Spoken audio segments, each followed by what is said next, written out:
back to Otaku no Video. As always, thank you very much for joining me for an anime primer on the anime only of the Macross franchise.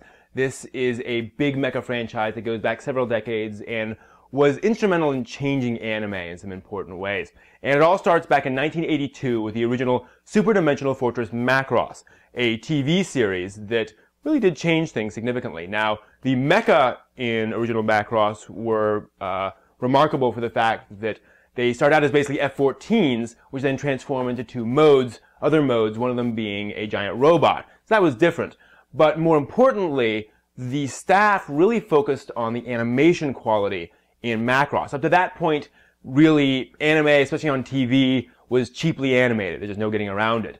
And so they set aside some time and money to make some really well-animated, high-budget action animation sequences for the series. And that really came across and really shone when the series came out, and it was quite remarkable. No one had really done that in anime TV, and it proved the fact that you could make an anime series and put some budget into some of the sequences, and that it would still do well. That wouldn't just be wasted money. Moreover, Macross told the story of romance among the stars. It's a big space opera story, aliens invade, and lots of big explosions and fights and such things. But the story focuses very much on the relationships between the characters and the romances thereof. People pair up and then break up, and there's a lot of time spent on those relationships. And that was really different for anime at the time because it is a mecha series, which is typically a more boy-oriented story and genre. So Macross actually brought in a very significant female fan base, and that really helped with the formation of otaku fandom at the time. What we think of as otaku were really starting to come together as a distinct group during this time, the early 80s. And the influx of these female fans and the fact that there was this sort of broadly popular work that also looked good really, the otaku really rallied around it. It became one of the the core series that sort of everybody had to watch and talk about. Then 2 years later, Macross did well enough for the release of a movie, Do You Remember Love? And this basically retells the story of the TV series with some plot twists, some plot changes. And completely reanimated with a movie budget. If the TV series looked good, the movie looks fantastic. And it did quite well. And again, it went to show that you could put money into anime and you would get money back out of it. It didn't have to be cheap to work.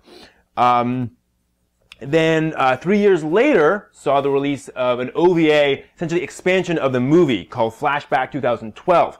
And this added new scenes to the movie to make an OVA that folks could buy. Then Macross lay fallow for 5 years. This happens a lot, actually, as you'll see. And in 1992, the original rights holders, not the original studio, original creators, decided to make another Macross series without any of the original staff involved, and they made Macross 2 Lovers Again.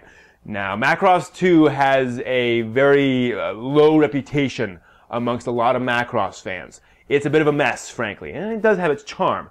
But, a lot of folks really didn't like it, and it just really, it had kind of all the elements of Macross, but it just doesn't come together. And apparently, not only did it incense fans, Shoji Kawamori, one of the original creators and the mecha designer, was so incensed, rumor has it, with Macross 2, that he decided he'd show them how to make a proper Macross OVA. And so he reassembled a staff and made Macross Plus. This is an example of mature, sophisticated storytelling. It's a 4-episode OVA, which is about adults dealing with adult problems. This isn't kiddie at all. It's actually based on some real events involving some test pilots out in America, actually, in the 80s. And it was an eye-opener in terms of doing a real serious story with anime. Moreover, it came over to America relatively quickly and formed one of the big popular core anime that a lot of otaku in America form a core part of their collections. Moreover, the staff on Macross Plus would end up going on to do greater things. They're basically the same staff that made Cowboy Bebop and Wolf's Rain. So yeah.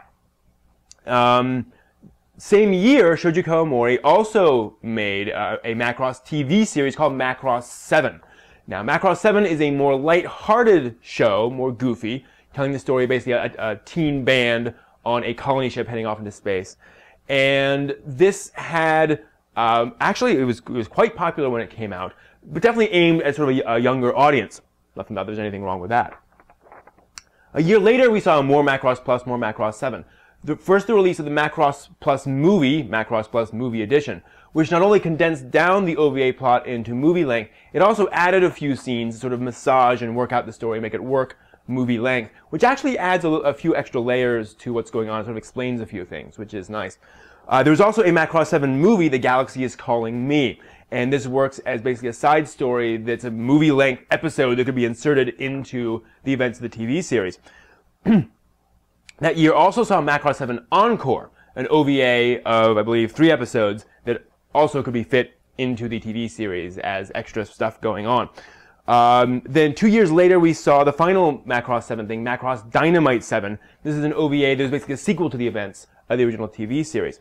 And at this point, Macross lay fallow for another 5 years, at which point Kawamori came back to make an OVA called Macross Zero. Now, this is actually a prequel to the events of even the original Macross, set on a small island with some test pilots, basically. Now, Kawamori sometimes does these sort of weird new agey things that can be kind of political. He does that quite a bit with Macross Zero, so just be aware. But beautiful animation and really lovely, lovely OVA. Macross lay fallow, another 5 years. But then around came the 25th anniversary of Macross, and so the staff came back together to make Macross Frontier.